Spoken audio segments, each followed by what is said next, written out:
Electricast. There are people out there all across the country pushing boundaries to grow the game of golf. Like champion speed golfer Lauren Cupp, who plays faster than anyone else. And Will Lowry, whose work in the golf community inspires more kids to get into the game. As a champion partner of the Masters, Bank of America supports everyone determined to find out what's possible. In golf and in life. What would you like the power to do? Bank of America. Bank of America N.A. member FDIC, copyright 2025, Bank of America Corporation, all rights reserved.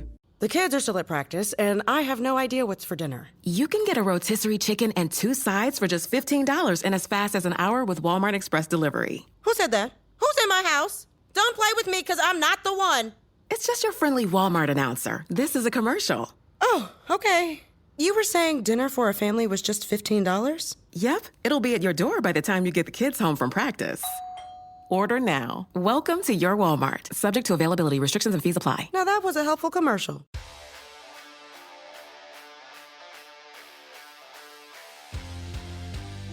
Welcome into another episode of Missing the Point. It's Mike Marcangelo, joined by the real DK Bob Kelly, Hollywood Rayshawn Buchanan.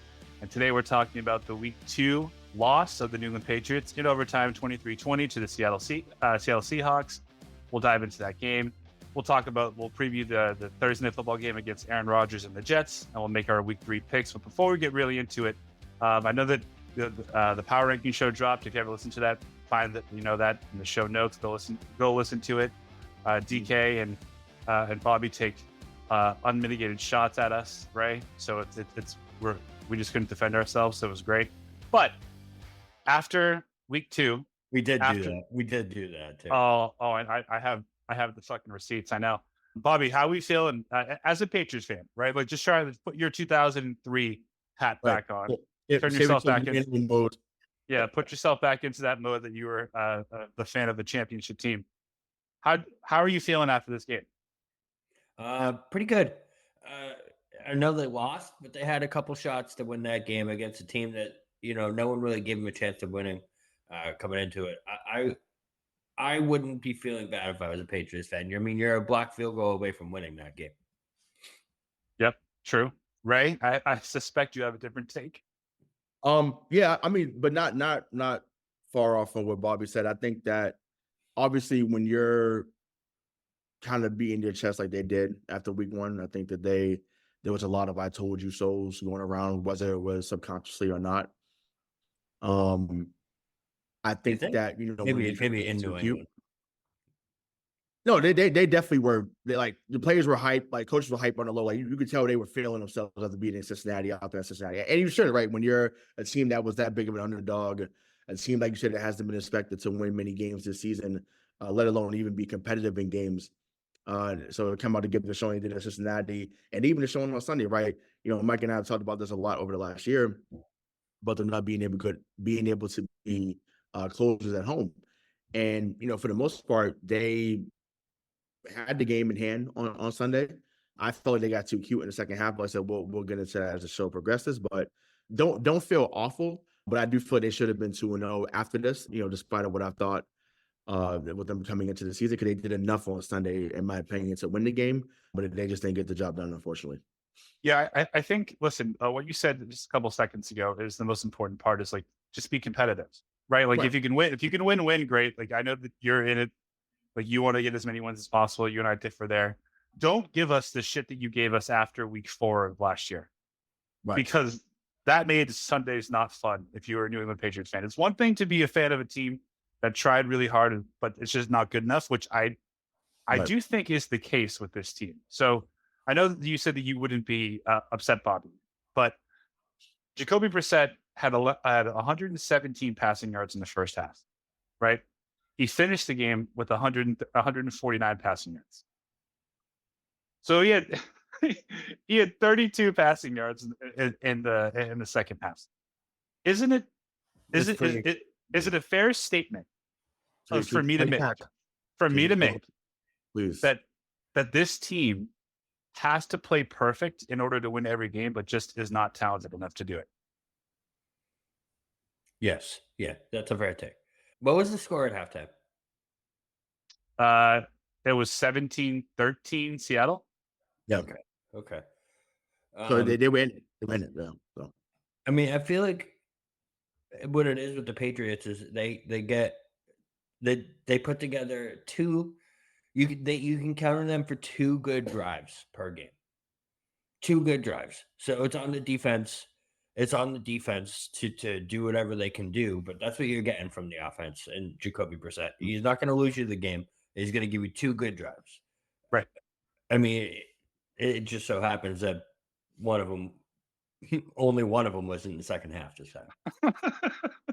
32 passing yards in the second half, right? What do you think about that? oh, he fucking sucks, bro. Like, I'm already out. I'm already out. Like we talked about this last week, right? Once again, we gave him a mulligan or gave him a pass because the 100 yards was enough to win that game.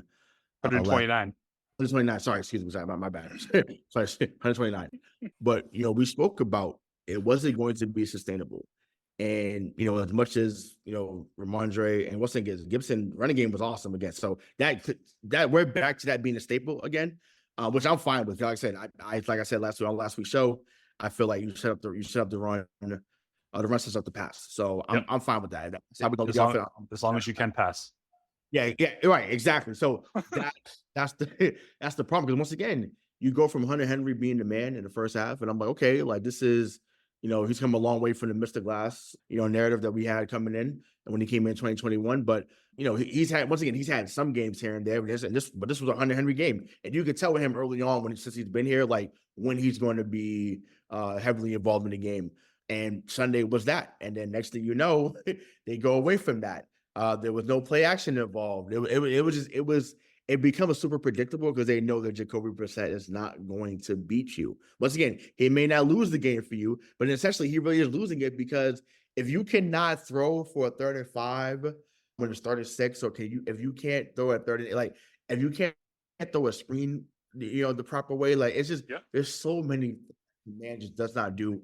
And I know I'm hijacking it right now, but it's fucking ridiculous. Like he's awful, man. He's fucking awful. Like I don't need to see him on my team anymore. I'm already after 2 weeks. I've seen enough. You're out on the Jacoby experiment. I'm out, bro. I'm out. I was already out because, like, once again, and Mike gave me my credit. He gave me my flowers. Once again, early on last year, when we realized that the season was over, after y'all smacked us in Dallas, I said, hey, go look at that kid in North Carolina. And some of the comments after that show was like, oh, he hasn't done X, Y, Z. He's not this, he's not that. I said, I'm telling you, I said, if he's there, you take him. And they took him. So my bias is showing full. And I admit that. I want to see the kid play, because once again, you need the threat of the passing game. Is that plain and simple? Because the line hasn't been as bad. And we'll talk about that. But it's just like, if that's the case, I just want to see the best players out there. Jacoby Brissett is not that at all. I kind of think it's kind of the landscape of the NFL right now is this struggle of the passing game. You don't want to put Drake May out there to get absolutely shellacked like all rookie quarterbacks have so far. Is my only input there. Is like I'd rather have Jacoby Brissett playing shitty than Drake May not living up to expectation and having all this stuff fall down on him. Listen, I'd rather have Bryce Young than Jacoby Brissett. Well, let me ask you a question, Ray. I mean, no, actually, before I ask you a question, I'm hoping to blow both of your minds now. Okay, so heading into Sunday's game, since 1983, there were 152 teams that have one time of possession, had 150 yards rushing, had 300 yards of total offense, and no turnovers. And they were 152-0. The Patriots did all of those things on Sunday, and they lost. So what does that tell you? That they have to be perfect, but they're not. So it's not as much. They did it up. It's the fucking quarterback. Like, he's terrible. That's what yards of offense and 32 passing yards in the second half. Yeah, that's a joke. Yeah. That's nothing to do with perfection. It's like he sucks. He sucks. Like if you either once again play action pass, do something. Like I don't understand. Like I would take Michael Bishop at this moment. Like I just give me something different than what I'm seeing at quarterback. Like center block has to go. That's my name. I'm not calling him by his name anymore. Like that's become the new horseshoe. Center block has to go. I'm done. I just I'm want to done. point Cinder- out though that Cinderblock bought himself so much time in the pocket. Like he's not a running quarterback, but he's running for his fucking life. Like you want to see the offensive line isn't that bad. On Sunday, Jacoby Brissett was pressured on 55% of his dropbacks. 55. League average, just so we're on the same page, is 39%. So a guy that can't run fast, can't throw far, is out there just getting killed. And you want to throw Drake May in there? Listen, the positives about Jacoby is that he's not going to lose you a game, or he hasn't so far, right? Negatives are he can't win you one. Drake May will be a more diverse quarterback, but he's going to throw more interceptions. He's probably going to get hurt. You don't want that to happen. There's no need for you to risk that right now. Right? Injury's not part of the game. I'm not going to live in fear in that regard. Injury's part of the game, and I'm not. It's not about being negative. It's just I'm sorry. It's just like I said we'll get into the preview of the game later on, but I'm telling you, send the block, runs to the sideline, knocked out of bounds. Oh no, it's not happening. He's on the ground. He's on the ground. You should say a Hail Mary or two for you thinking like that, Bobby. Maybe if they lost to the Bengals in week 1, history repeat it. Yeah, true. Sure, yeah, boy, yeah, on a version 1 and 2. Yeah, that's right. Yeah, that's facts. Yeah, Bobby, if I were to tell you that Patriots wide receivers, and when I say wide receivers, I mean human beings that identify as wide receivers on the football field, accounted for 3 catches for 19 yards and a touchdown in a game that you went to overtime in and lost 23-20, would you believe me? No. The only team I would believe would be the Patriots. So it's the only team I would believe before. Well, we did that. Right, like I do love how down you are about this, but it's wild. Like, okay, Polk that was nice throw to Polk right in the end zone, right? It was a short route. You got open. Polk's been he's been wide open. A lot of these players, once again, Twitter, shout out to Evan Lazard, shout out to Trevor Kyles. Like these guys are giving kind of like NFL Plus. That shit is right. Yeah, they give like they're all 22, like breakdown of it, which is dope. And it's like you're seeing this man just more wide open, than the Red Sea was. Like, and you're not finding him on the field. Once again, throw a bubble screen, throw a quick out, like go do switch something up, bro. I don't. Once again, I'm fine. I'm content with the running game. Like I said, I think Van Pelt's done a better job than that we've seen in recent years. So I'm fine with that. Cool. Like I've conceded to that. I love the zone running scheme. Great, awesome. But damn, like if you're running for 180, once again, you're running for 180 and you lose by 3 at the crib, like that can't happen. That can't happen. It can't. Like regardless of what is expected or not, that cannot happen. How funny is it, Bobby, that a year ago, Bill Belichick removed the offensive coordinator, put in a defensive coordinator, a special teams guy to run the offense. He really just took away all the passing, and turns out he was a year ahead. Because the NFL, like you said, passing's down, rushing's up. Yeah, so, the entire NFL is. What, like, for you? Because we all know where I stand, but you two are different, which is why I love it. Bobby, can this team, let's just say, exceed expectations? Our expectations on this show were 4 games as a high. I wanted 5 games as a high, but whatever. Can this team win 6 games this year, playing the way that they played so far in the first 2? Yeah, for sure. You really think that? I do. With the defense playing the way that they did. I'm glad you mentioned that. What a perfect segue, but I'll let you finish. No, I'm just with the way that they played the first 2 weeks, there's no doubt this team can win this game. Will they? Probably not. Right. But they definitely can. There's a path to them surprising some people for sure.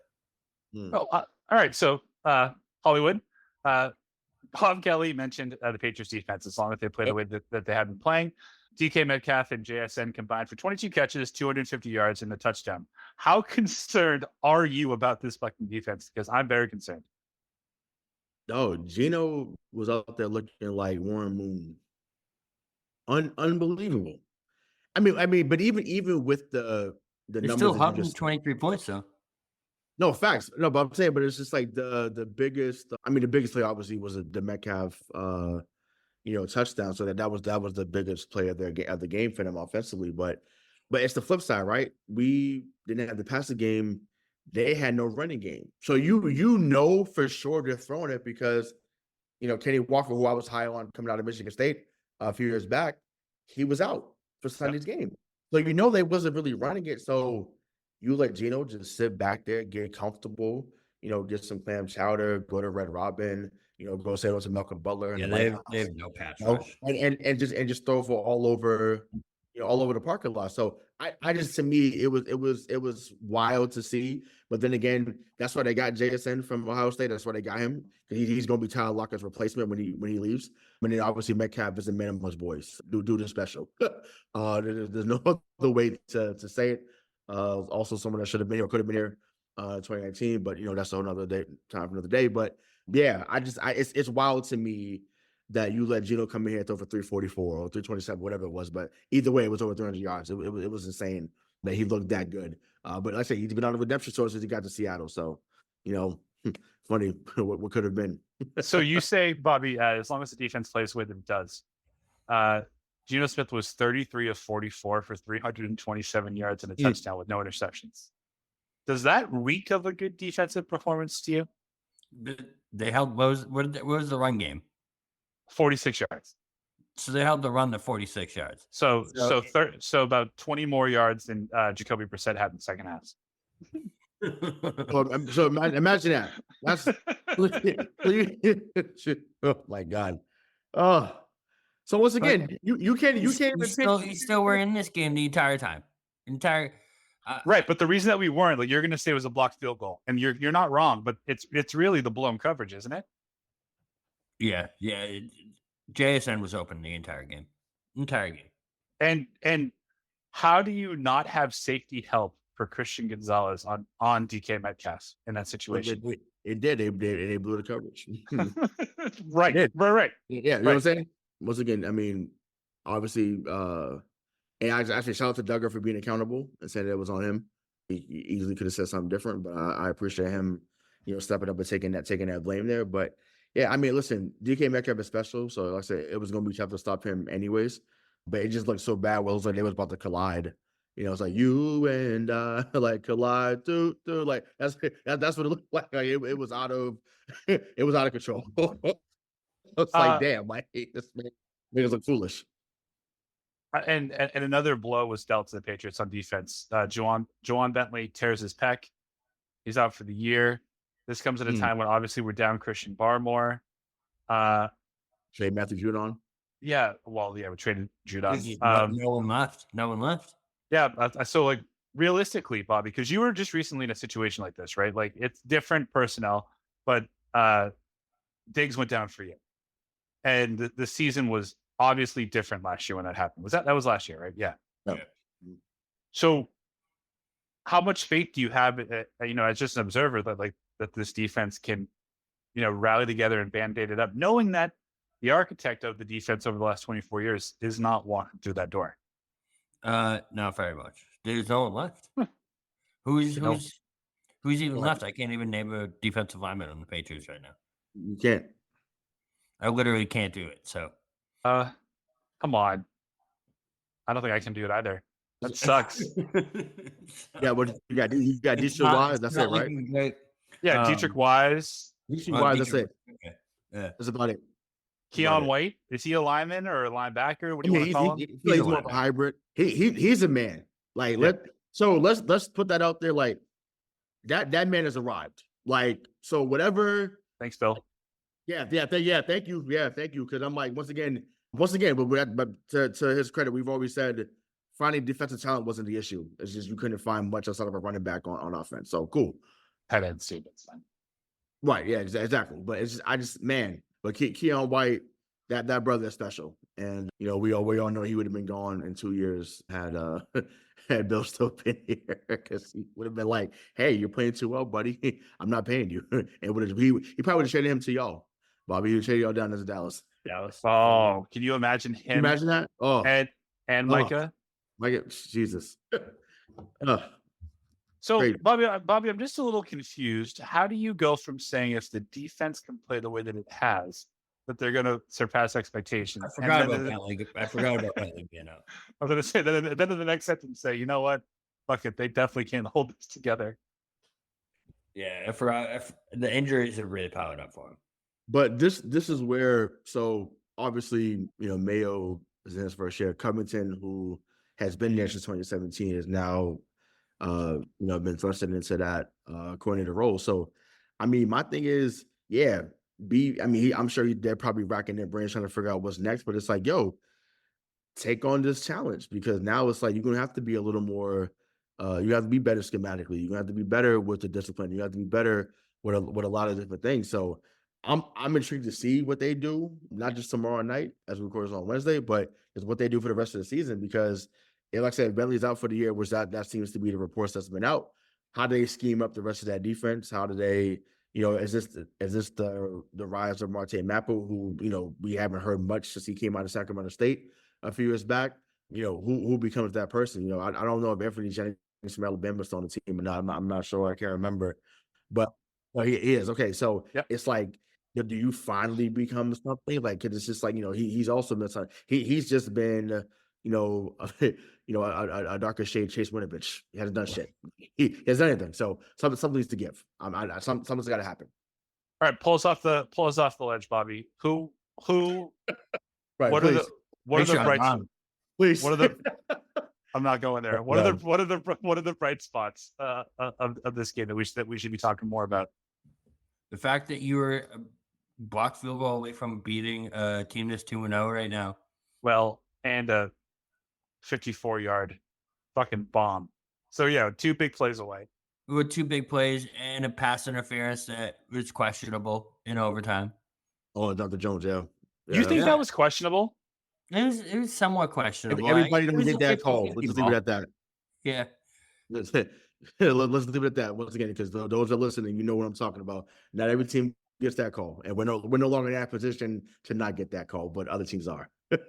No, it's you guys say the sky is falling here, but my team lost 42-17 this week. Oh, they scored on every offensive possession. Like every offensive possession. I can't even put that on y'all. They scored on every time they've gotten the ball, regardless they've scored. It's insane. That's crazy. So crazy. Don't worry.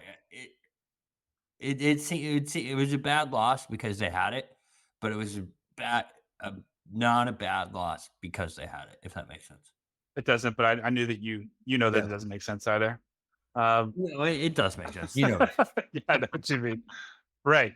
What? Go ahead. What do you think about Antonio Gibson?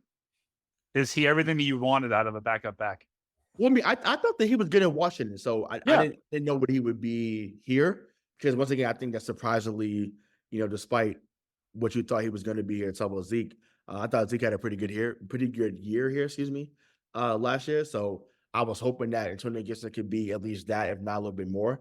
Running wise, he definitely is more. We'll see how he is coming out the backfield as far as catching passes, because I thought Zeke was pretty good at that as well. But yeah, that 45-yard run, like, to me, that in years past, that would have sealed the deal, right? Like in years past, that would have sealed the deal. They would find a way to either punch it in or get the 3 points, and then it'd have been ball game, right? But yeah, he contributed. Once again, Rhamondre was great again on Sunday as well. So once again, if you're getting 120 to 150 for them guys on a regular basis, it goes back to 2020. It looks like the 2020 offense again, where they were top 5 in rushing.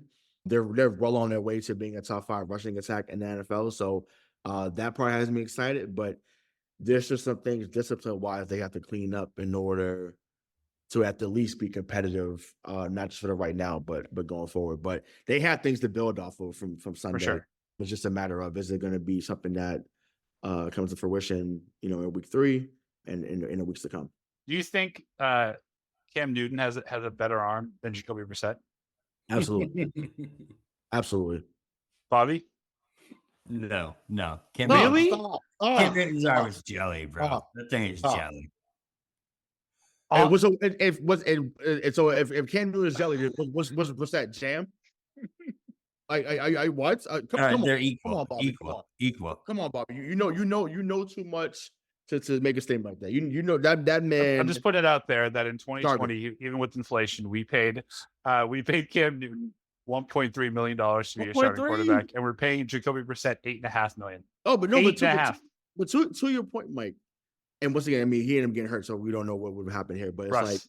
Russ, oh, you had him for the free. Robert Kraft, that's all you do. That's all you do is bring in people for the loan. Shout out to Rick Ross. Get it for the loan. This is what you do. So you couldn't bring him in?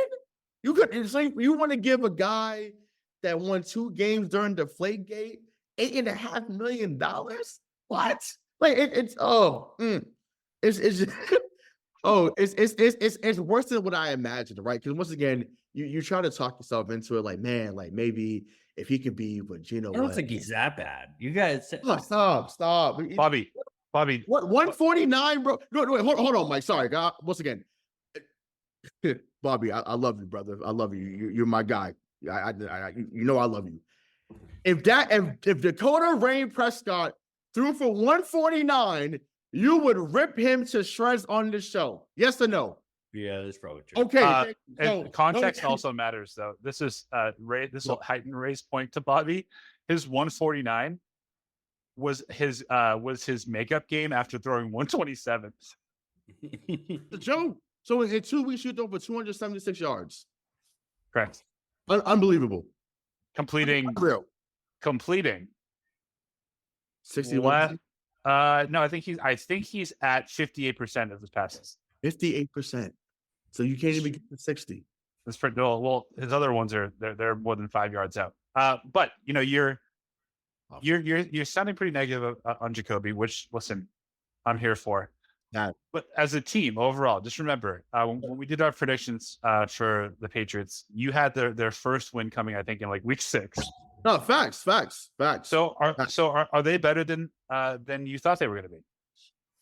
So or no, are the other teams worse? No, I think they're a little bit better than what I won't say we. I'll put it like, so what I thought they were going to be. Once again, they can still very much have a terrible record, and we'll see as the season unfolds. But yeah, I think from a defensive standpoint, they're better. I mean, granted, we saw what happened Sunday, but it's like, once again, when you deal with that type of guy, once again, Chase could have easily got 150 on us had he been in camp, and so that happens, right? So I don't want to take away from what they did there, but like you said week 1 is always the weirdest week of the year outside of week 17. So I get that. But yeah, they've been coached up better than I thought they would be. The running game is better than I thought it was going to be. The blocking has been, like I said, a little bit better than I thought it was going to be. Once again, we're not saying they're 90s Cowboys like Larry Ellis out walking through that fucking door. Rest in peace.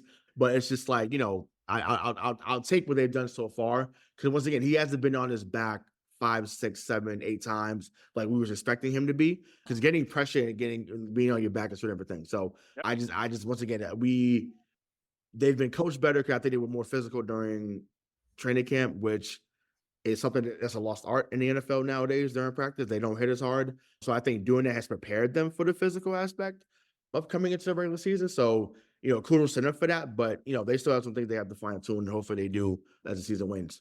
So Bobby, when we were doing the prediction show, you laughed out loud. It's on. You go back and listen to it in the show notes. You laughed out loud when I said that I think this team could win 5 games. You said there's no way that they're going to win more than 3. Are they? Are they better than you thought that they would be at this point? Yes. Yeah. I mean, they're like we said, they're a couple plays away from being 2-0, and that's being a completely different podcast. I mean, would they have made your power rankings if they were 2-0? No, they would have been. They would have been honorable mention. They would have been honorable. I love it. Oh, I listened and just took so many notes. How many shots that were just taken at me last night? It was just great. It's like I was there. It's like I was there, honestly. Which I love. If you're not talking to me, I hope that you're talking about me. But going in, week 3 starts tomorrow, Thursday. We go to East Rutherford, New Jersey, for the New York Jets home opener. This will be the first game that the New York Jets are favored over the New England Patriots since 2010. So it's been 14 years.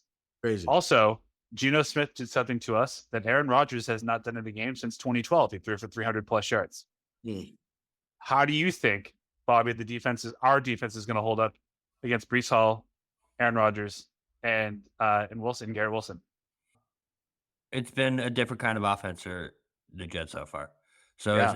it's not that high flying offense that we're expecting. It's been more ground and pound, which you expect with the running backs they have there. They have that guy Allen too, who's been off the charts. I think if the Patriots defense can hold the run, they have a really good chance in this game. If the run defense shows up like it did last time, they have a really good chance because Rodgers hasn't looked like Rodgers so far this year. So unless he turns the corner somehow against the team, I mean, I guess based off of this past performance this past week, the way you guys are saying he could, but I don't see it happening. So do you think that he hasn't been his past self based off of game planning or based off of diminishing abilities? Both. Really? I think diminishing ability, so they have to game plan, and now they run the ball. Ray, would you believe me if I told you that Aaron Rodgers hasn't thrown more than 300 yards in a game since 2012? It's been 12 years. 12 years. Against the Patriots, you mean? No. Total. Oh, I mean, total. Oh, gotcha. Yeah, I mean, no, I wouldn't believe it, especially when he's won some MVPs in that time frame as well. So, I mean, but that also speaks to team success as well. So, I guess, but yeah, that would have been surprising to me because, like I said, he has some really. I think I might be wrong. I just fact checked myself in real time. It was 12/12/2021. Oh, that's 12, yeah. Not 12 years, but 3 years. Still a long time though. That's still still a long time for a player of his caliber. Obviously, the injury last year, so I mean, obviously, he couldn't have done it there. But what a wild thing to say, jackass. 12 years. Listen, I said it with such conviction that I believed that. I was like, that can't be right. Yeah, I mean, hasn't really won a meaningful game in 12 years. We could say that'd be a little more official. Someone say 14 years, but yep. Yeah, we have that. Yeah, but yeah, exactly. Which was a really good Super Bowl. But no, I think that to piggyback off what Bobby just mentioned, yeah, it is a mix of him not being the talent that he's been, in addition to how they game plan, right? So him with throwing like 23 or 30 for like 175. Like once again, Tennessee they're not that great of a defense for him not to dominate like that.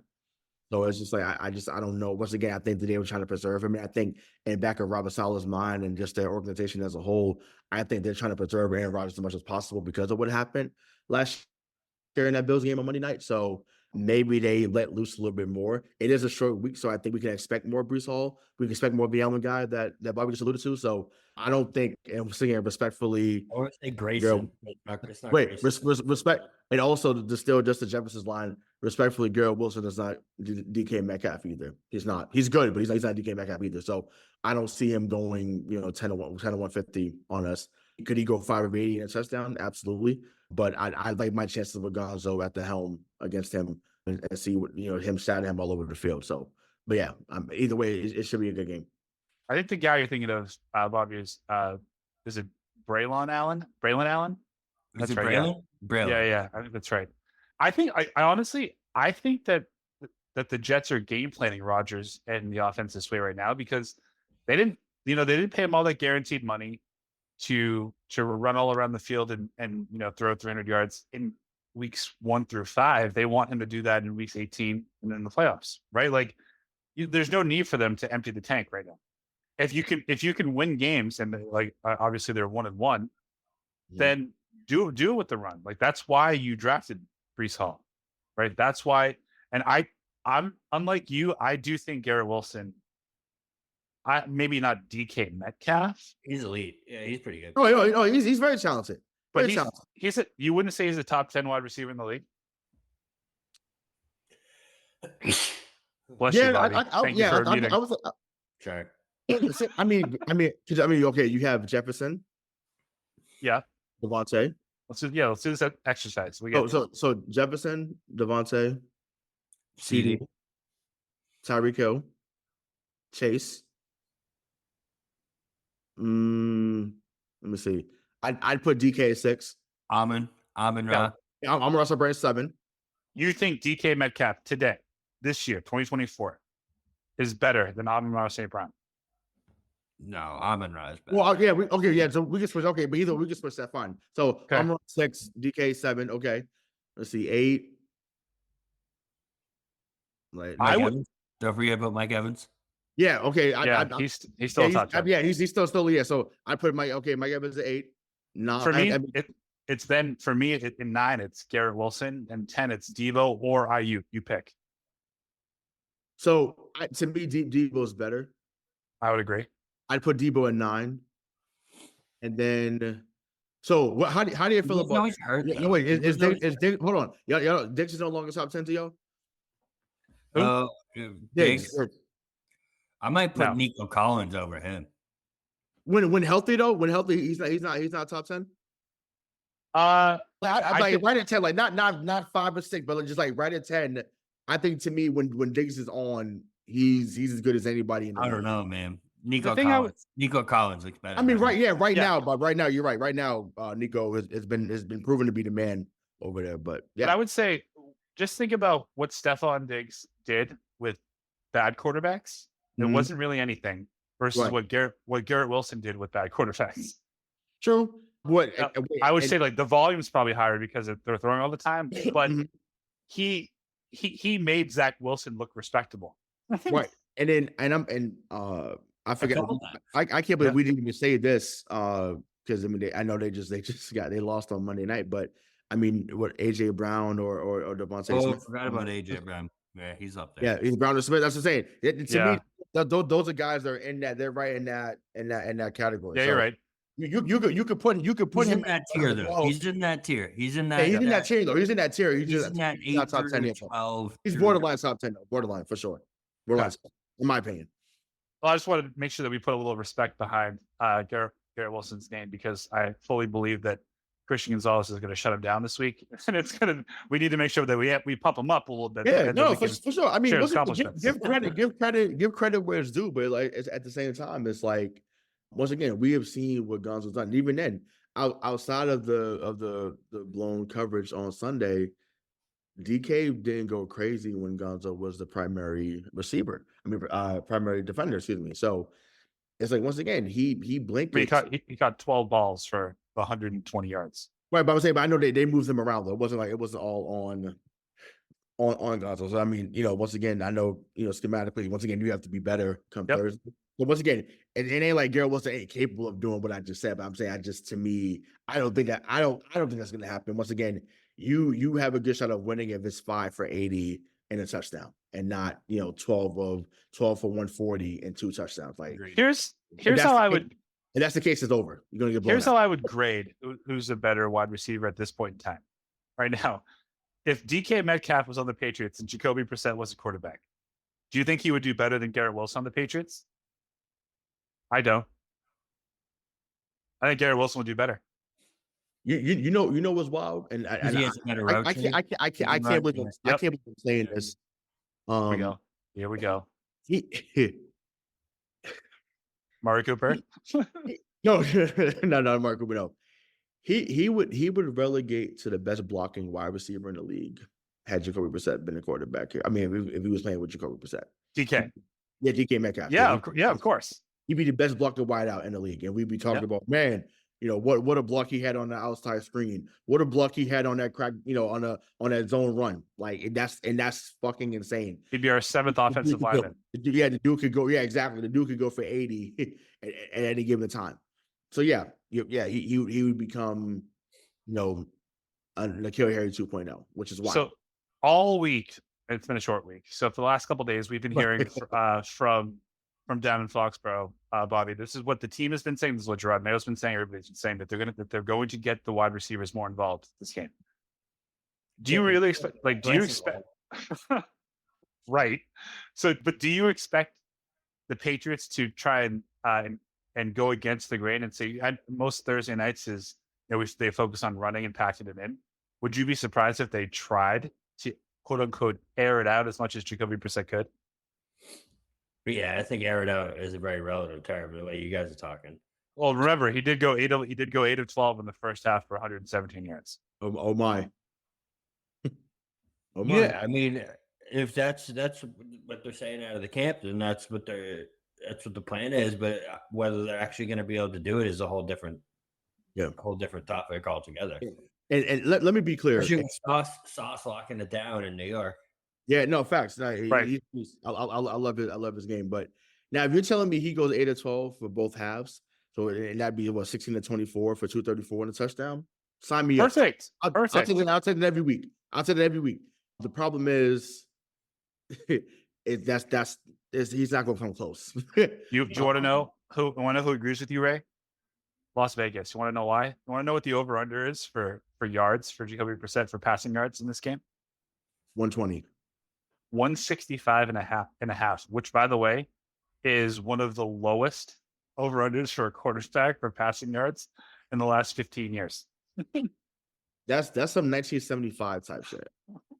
Like, I'm like, I didn't know we were looking at Bob Greasy and fucking Norv Van Brocklin out here. I didn't know that. I'm sorry. That's a fucking joke. That's wild. Keys to victory, and which this will parlay it into our week 3 picks. Bobby, like, what are your 2 keys to victory? And because you're not a Patriots fan anymore because they won, you can pick. Like, is it the Jets? Is it the Patriots? But you can talk about those teams' keys to victory. I'll give you the floor, my friend. Keys to victory for the Patriots is have more than 32 passing yards in the second half. Like that is that simple. That's simple. If that fucking simple. That's right. number one. No, I just think it's play mistake. It's Thursday night football, so it's play mistake-free football, and trust your what's happening on the field. You know what I mean? If you're running the ball, look at what the Packers did this past weekend. If you're running the ball, and it's working, keep doing it, man. And you can win games with quarterbacks like Malik Willis. You know what I mean? Yep. It's not like you can't win a game with a quarterback like Jacoby Brissett. You absolutely can. I mean, the Browns did it repeatedly last year, right. 2 years ago. Yeah, no, it was last year. They had like 5 different quarterbacks. And then Flacco took the playoffs. And he showed who he was. But yeah, I don't know. I think that if you continue to run the ball, taking Joe Flacco shots real quick. It's comeback player of the year. Come on. I mean, he was money for most of the white Dak Prescott. They got spanked. That's it. It got scary real quick. But no, I mean, like I said, if you run the ball, if you once again discipline on defense, and then once again you got a shot. Score wise, I think it's very similar to what we saw on Sunday with Seattle, but I think the Jets win 23-17. All right, so Ray's taking the Jets 23-17. Roberto, I'll take same score. Jets 23-20. Same score as last week. So the Jets are favored. They're a 6-point favorite. I'm going to take the Patriots to cover the spread. It's a big line. But to lose the game, I do think it's going to be like 24-21, something like that. I think it'll be competitive. And again, that's all I'm asking for at this point in time. And please don't let any of our quarterbacks get killed. Next on the docket, we have those football giants from New York at Cleveland, right? But I mean, both teams have been just you don't know what you're going to get from either side. Daniel Jones obviously cannot play quarterback in this league. Neither can Deshaun Watson at this moment. Yeah, apparently. Honestly, I think that shit ends in a tie. I don't even think I think that shit ends in a tie. Oh, that'd be fucking wild if it does. Yeah. Bobby, you were saying? Yeah, Deshaun Watson sucks. But so does Daniel. That Daniel Jones picture is the best. It's like the prototype of the worst NFL quarterback, and it's like Daniel Jones accuracy, Daniel Jones swag, Daniel Jones. All that terrible, awful. Yeah, no, it's a tale of who's going to be the worst quarterback this weekend. So who you gonna pick? Cleveland. I'll go Cleveland. Yeah, I got Cleveland rubbing this one out. Then we have Green Bay. We have Green Bay at Tennessee. This is a Malik Willis homecoming game. You got to believe that he's gonna be all jacked up. I think Green Bay. I think Green Bay is okay. I mean, I think they're gonna be okay. And I think Jordan Love. They said he might be ready to play. I fucking hope he better not do it. But if it's Malik Willis, I'll still take I'll still take Green Bay. This is basically a pick'em game. Tennessee's favored by 1.5. But Ray, Packers at Titans. Yeah, I hope Malik Willis goes crazy on them. I hope he goes crazy. Once again, he was being touted as like kind of like a new guy, a new savior after Tannehill's bum ass got out of there. So and they gave up on him. So I hope that he goes off. So yeah, I'm going with Green Bay. And once again, Josh Jacobs is a monster. So I think that he probably gets another 200 on Sunday. So yeah, well, let's hope Will Levis doesn't decide to lateral the ball backwards this weekend. He's done it two weekends in a row. His coach Callahan absolutely went off on this dude in the post-game press conference. So I loved that soundbite. He's an adult. He's an adult. It was stupid. Better. He knows better. It was so I was good. talking to my students. Like it was so heartwarming. Yeah, Green Bay. Green Bay. It was great. It was awesome. All right, DK's Chicago Bears coming off of a hard-fought loss. Go into Indy to face Anthony Richardson, Jonathan Taylor. I think Michael Pittman, obviously, he'll be playing. I think Josh Downs is playing this week, so they should have their full offense, their full skill set. Indy's favored by a point. I think it's a pick 'em. I'm gonna take the Bears in this game. I really haven't picked against the Bears all year, but I think that this should be a real fun. This should be a fun game to watch. And I really hope, I want Anthony Richardson to succeed because I think the league is so much better with athletes like him as a quarterback. I know I'm hard on Lamar. I am, just because he can't win a big game. But I think he's a phenomenal athlete and has deserved the MVPs that he's won. So I'm hoping that happens for both Caleb and for Anthony Richardson. But I'll take the Bears. Ray? Yeah, I mean, listen, I've been high on Chicago too, so far going into this year. So I hopefully this is a game where it turns into a shootout. But once again, I'm a fan of Anthony Richardson. Everyone knows why I'm a Gators fan, so I want him to do well. But I'm gonna go with Chicago in a close one too. I think they find a way to get it done. I don't trust them yet.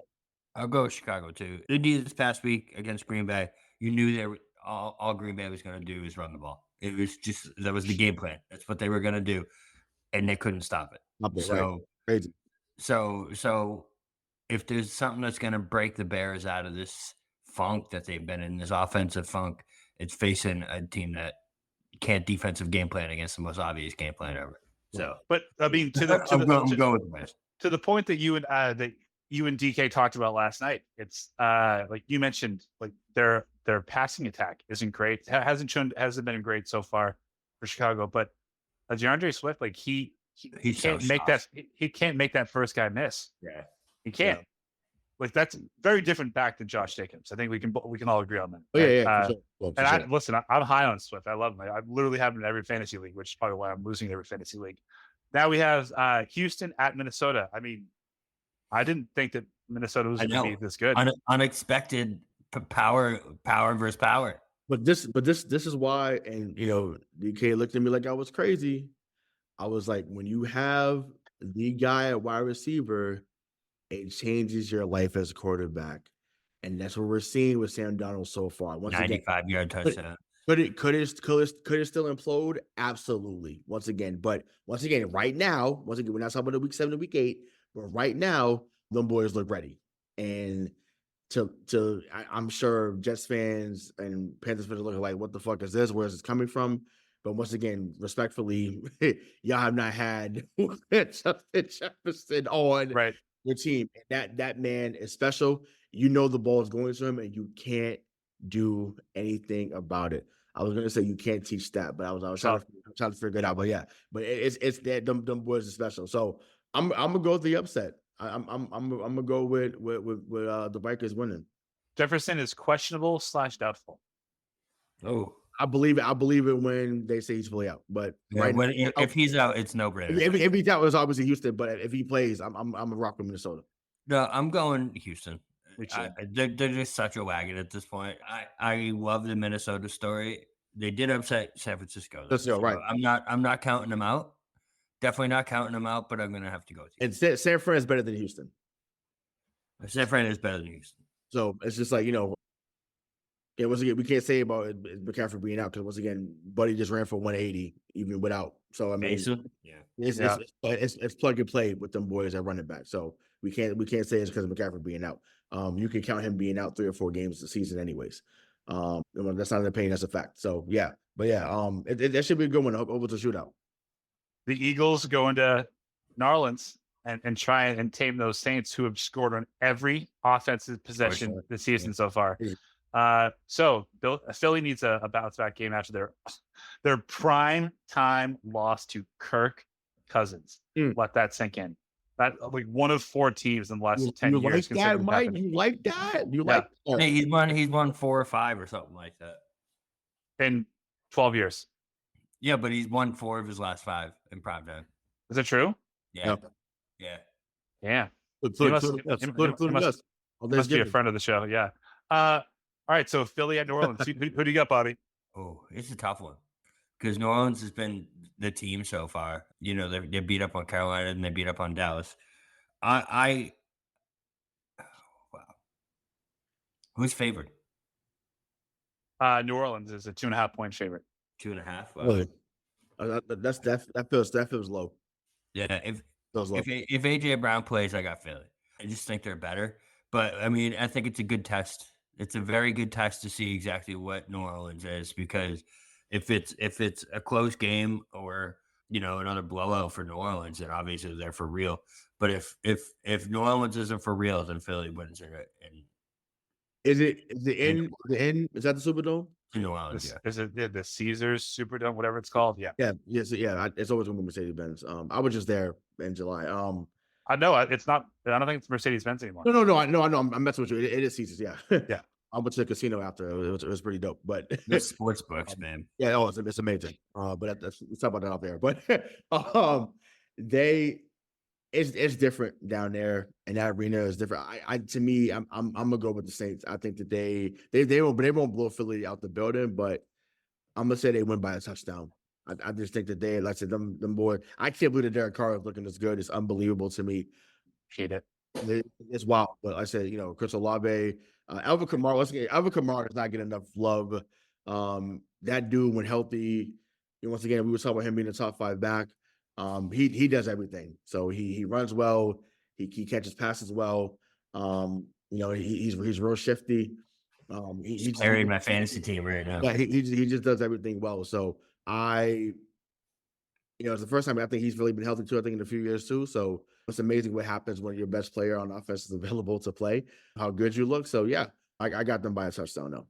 Listen, I mean, yes, I think Philly's far more talented than Dallas is offensively, but defensively, I think Dallas is, above and beyond Philly, and New Orleans fucking spanked the Cowboys. Right. So until they show me that they aren't who I think they are, I'm going to pick the Saints.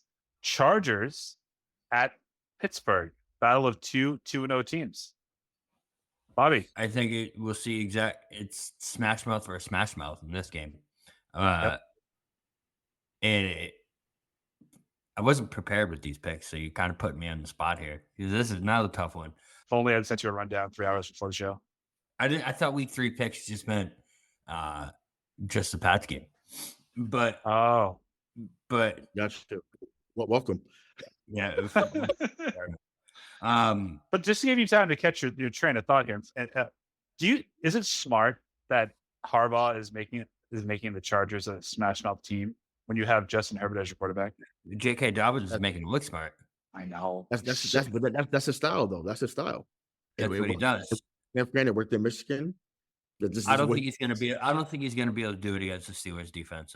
Steelers defense looks unbelievable through the first 2 weeks, so I'm going to go with the Steelers. Is that Heinz Field or is it SoFi? Heinz. Is that Heinz? Yeah. It would be a Steelers home game regardless, even if it was in LA. Yeah, I mean, they definitely travel well for sure. That's fair. I'm still rocking with LA. I think I'm a big Harbaugh anyways. He was someone on the short list I wanted here with Bill's exit. So he's clearly a leader of men. And once again, you can say what you want to say about what went down in Michigan, and he failed the program. He smacked Ohio State when he needed to. They went undefeated and they won national championship. He's forever goated in Michigan. Yep. Forever. So the big house belongs to White. It ain't the house that he built, but he definitely left his legacy behind in a good standing there in Michigan. So that's that. But we saw it in San Francisco. He gradually builds each year to become that contender. They're the only team in the AFC West that's going to even come close to Kansas City. And once again, Kansas City is going to be Kansas City, but they're the only team that may even have a shot to even be in the game against Kansas City up in that division. So, and that's because they run the ball. But once again, my biggest thing about the Chargers has never been about the talent. From, whether when we were younger, now, like they have talent on their roster, right? Always. They just can never, ever, ever, ever, ever stay healthy. Like ever. I don't, from Derwin James to Keenan Allen, he was there, Mike Williams, like Austin Eckler when he was there, like Hunter Henry, like they just never find a way to stay healthy, unfortunately. And then they would catch fire in the Philip Rivers era during December, and then they would fade up to the sunset come January. So who knows? Maybe them being a smash mouth team changes their trajectory come playoff time.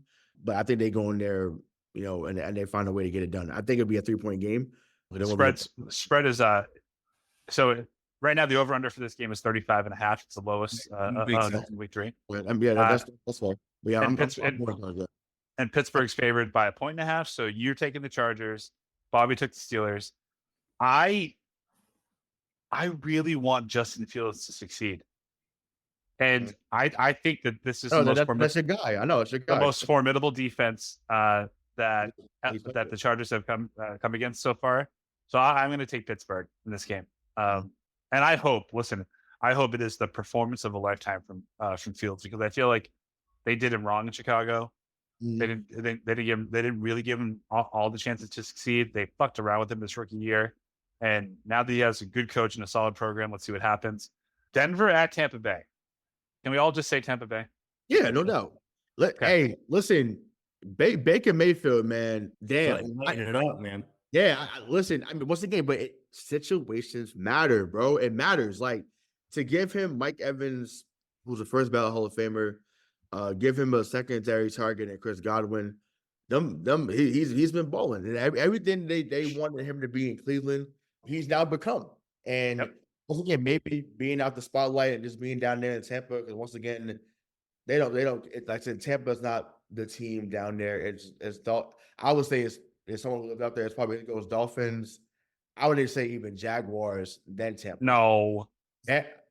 Once again, Duval County is what I'm telling you. It's what I'm saying from just being down there. Like I feel like it's Miami Dolphins, then Jags, then Tampa. Just from how the fans care. I'm not talking about the teams that are better. Just who cares? Miami, Jacksonville, Duval. Yeah, I'm telling you, it's a religion out there in Duval County when it comes to the Jaguars. There's a religion. So we're all picking Tampa. Yeah. Carolina at Vegas. We're all picking Vegas. Yes. Yeah, absolutely. Even with Andy Dalton starting. Yes. For Carolina. Okay, they scored a touchdown. Congratulations. So wonderful. I'm gonna pick the Panthers. Stop. I am. Do you remember? Was it last year? It must have been last year. Last year when Andy Dalton started for the Panthers. And was it last year or 2 years ago? And he threw like for 280 yards and 150 of them were to Adam Thielen when they beat the Seahawks. I think he's bound to have one of those games. And the Raiders are the perfect team to do it against. They're also not good at home. They're a better road team, which is strange. It's really strange. Well, their fans travel well too. Raider fans, all them old school AFC, yeah. Steelers. Well, no, the game in the 70s after travel because they. Oh gosh, okay. But even that, but yeah, all them great teams that was in the 70s, like all their fan bases travel like really well. So, but yeah, we'll see. But no, we'll see. That's probably going to happen now that you brought that up. It's probably going to happen. He goes for 250. Yeah, you heard it here. Like pick up Thielen and bet on him this week. That is what to do it. Miami at Seattle. Skylar Thompson and the Miami Dolphins go into Seattle to play the 2-0 Seahawks. Seattle. Seattle. There's no way a guy named Skylar Thompson comes into Seattle and does anything. No fucking way. I'm picking the Dolphins. Baltimore Ultimate at Dallas. Ugh, that's a tough one. Baltimore is by far the best 2-0 team, or sorry, 0-2 team that I've seen in recent memory. Dallas is coming off a tough loss, obviously. So is Baltimore to the Raiders. Ray. So do I pick with my head or my heart? Because I don't know. My both said the same thing. So you do you, bro. My heart is like, yo, I'm a Lamar guy. You got to come in there and fucking dominate. My head says, and it's in Dallas. Yep. I think they blow Baltimore out the fucking building come Sunday. Yep. I think it's like 32, like 19. Because I think sometimes because John Harbaugh's in that category too, where it's like it might be time for a new voice, and if they fuck around and lose Sunday, that's going to intensify more. I think Dallas comes in there and steamrolls them Sunday. Yep. I think it happens quick. Whatever happens quick. If the Cowboys are going to lose this game, we're going to know early, because the way that this team reacts to adversity is not good.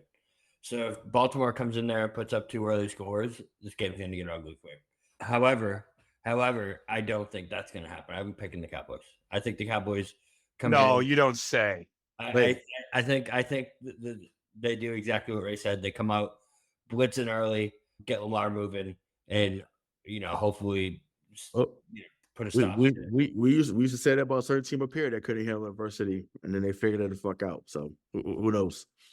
Who knows? But Sunday they could figure it out. How many times have the Cowboys lost at home in the last 5 years? It's not a lot, like in the regular season. Oh, once. Oh, you mean the playoffs? You talking about the playoffs or regular season? Regular season. Playoffs. Once. That was the first time they lost in like 3 years at home. They're not losing back to back hits at home. Yeah, I'm taking the Cowboys. Yeah, thank you. There you go. Yeah. 0-3 Baltimore. I can't wait for them to be on the Power Ranking show next week. Number 10, Baltimore. Yeah, 49ers at Rams, divisional game. Obviously, no McCaffrey. 49ers. No Cooper Kupp. Yeah, no Nakua. Yeah, 49ers. Nakua. It's gonna be San Fran, right? The Rams are so beat up. Listen, I'm a Matt Stafford guy. Like that's not a secret on the show. But I can't. It's just the odds is too much stacked. There's too much stacked against him. I'm gonna go. Yeah, I'm gonna go with San Fran. Same. Say for quick. Lions at Cardinals. Lions are a 3-point favorite, and the over/under for this game is 51.5, which I believe is the highest over/under for Week 3. Cardinals look a little gritty this year. Yeah. I'm going with the upset here. I'm going Cardinals. Yep, I'm with you, Bobby. I think Kyler runs around and does his thing against the Lions this week. I think we're talking about an upstart Cardinals team into the playoff push this year. I think he finally, because the fact that he went on national TV and said that it's not my job to find Marvin Harrison. Are you fucking dumb? Are you dumb? And then he found Marvin Harrison. and then you realize, hey, this guy is actually pretty fucking good. And what do you know? He comes in there and tears it up. So as good as I think Detroit is going to be and will be as the season continues, I agree with Bobby's stance. I think that Marvin Harrison again Jr. comes in there and goes bananas. Dude is open like 7-Eleven, and it's just like you can't guard him. You can't guard him. And like I said, you're gonna have to put 2 on him, because if not, it's gonna be a long night. I'm gonna pick the Lions in this game. I think that this is the coming out party for Sam Laporta and Jahmyr Gibbs for the season. Laporta's been real quiet, and that's an untapped offensive resource. And I'm just overall, I'm really confident in the Lions. They're gonna lose some the whole time for the entirety of this podcast. Yeah. I've been picking the Lions. Yeah. Sunday Night Football. Kansas City goes down to Atlanta. We have the Chiefs versus the Falcons. Kansas City is a 3.5-point favorite. Falcons prime time again, huh? Yeah, it can't happen again, right? He's not going to win another primetime game. 5 out of 6, not against Kansas City. No, it's the Chiefs. Wait, is it in Arrowhead though? Or is it No, it's Atlanta. Doesn't matter. It's the Chiefs. No, so this is going to be a shootout. This is not going to be a blowout either way. I think this is going to be a shootout. I don't think primetime Kirk strikes again. I don't.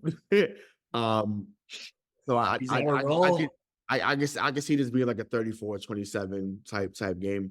Once again, in the regular season, the man used to be putting on top of Kirk. So he could go 34 of like 45 for 350 and 3 touchdowns easily. Yeah, we've seen it. It's not like we've seen it against us. Yeah, against us.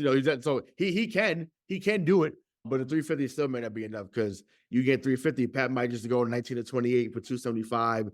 Two passing touchdowns, 1 rushing touchdown, and then he gets the first down with 1 minute and 50 seconds left, and you're like, fuck. So, that's just what it is. But yeah, Kansas City should win this, but I expect a shootout for sure. Yeah, I'm taking the Chiefs, and I would take the points too, 3.5. I think. Yeah. I think we have 2 games on Monday night, which is always a treat. So we have the Jaguars at the Bills, 7:30.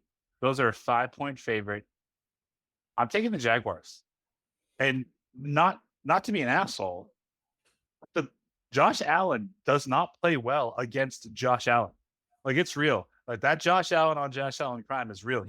These are the playoff games the last couple of years, or the games against Jacksonville when Buffalo scores 9 or 12 points. And that's with Stephon Diggs. Mm-hmm.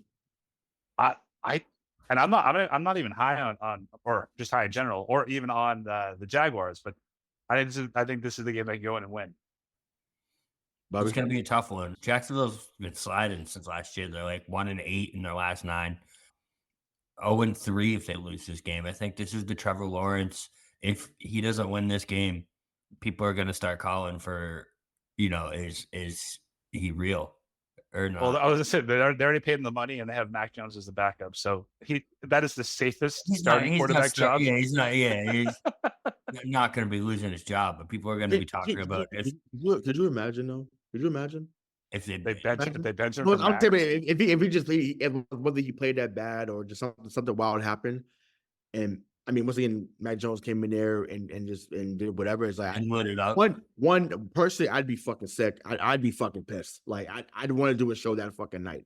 I'd be livid, to be honest. I'd be livid. But I can't go that far, and it's only because I no longer trust Trevor Lawrence. I've tried to hitch my wagon to him because I think that he's same. He's a good quarterback. Once again, I've been high on Josh Allen for at least 3 years. So give me 17, especially at the crib. Give me 17. Agreed. Yeah, give me the Bills. All right, so as I let off with them, I'm taking the Jaguars. All right, so the final game of the week, the Washington Commanders go to Cincinnati to face Joe Burrow and the Bengals. It's a tough one. It is a tough one. It is. I'm going Cincy. I think the struggles of the Commanders trying to get in the end zone continue, and I think Jamar Chase finally breaks out and gets his big game of the year so far. The Commanders just let up 15 catches to Malik Neighbors, something crazy like that. So I think this is the game Chase finally breaks out. I'm going Bengals. I'm going with the upset. I think that this is Jaden Daniels coming out party. You think the Bengals are going to start 0-3? I'm going with the upset. I think that Jaden Daniels has a coming out party, and once again, I'm going 20. But I'll put a score on it. 23-20 Washington. Oh, so you're taking Washington to win, and you're taking that. I would pick Washington. I don't see. You care about I don't care about the point. I'm saying just 23-20. I don't think it's going to be no blowout, but 23-20. 23-20 Washington. Yeah, I would take. So I'm going to take the Bengals to win outright, but I'm taking the Commanders in the spread, 7.5 points. Yeah, I don't think the Bengals are 7.5. And once again, I think that they're starting to unravel. Once again, when you go off, and once again, regardless of what you think the call should have been or shouldn't have been, it's pass interference. Yeah, but you cannot. No, but even with you cannot lose your composure in that moment. That can't happen. And once again, as me and Mike as being fans, hate disappear. How many times have we seen other teams lose their composure and then we come down and score and the game was over? Right. You can't do that against Kansas City because he's not 15 is not a guy. He's the guy. He is the head of the table. He is who the people come to see. So you cannot make a mistake like that magnitude and think you're still going to come out on top. So yeah, I think that the messages are not hitting the same as they were. And once again, I know me and Bobby were high on Cincinnati last year coming into the season because there's tape on it, but they've imploded since then, and I don't think that they recovered to the extent that we think they can. So yeah, I'm going with the upset that Washington comes in there and gets it done. That's a wild take, but there's no better way to end it. For the real BK, Bob Kelly, Hollywood Rayshawn Buchanan, this is Michael Marcangelo saying thank you so much for listening to Missing the Point. We'll talk to you next week.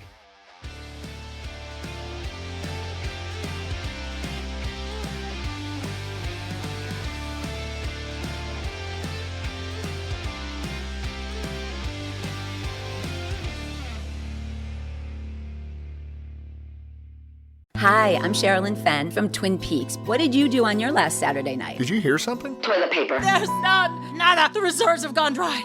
People are hoarding it. I should have done that. They're all out of hand sanitizer at my Target. Mark, when did you last watch the news? We are getting reports of forced quarantines in China, Japan, and now Italy. You're cutting onions in half and putting them around your apartment. Yes, exactly. It kills the COVID. Excuse me? Let's go. Let's go. Get in. Vamos, rápido. Have you ever driven one of these? Never. I'll drive, ladies.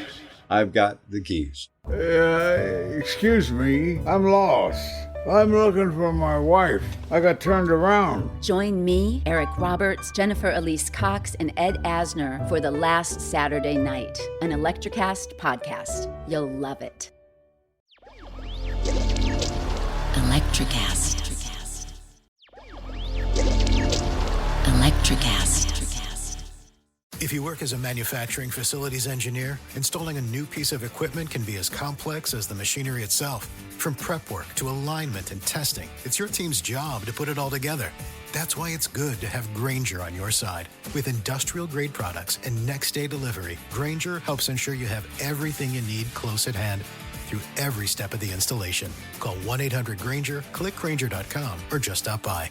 Grainger, for the ones who get it done.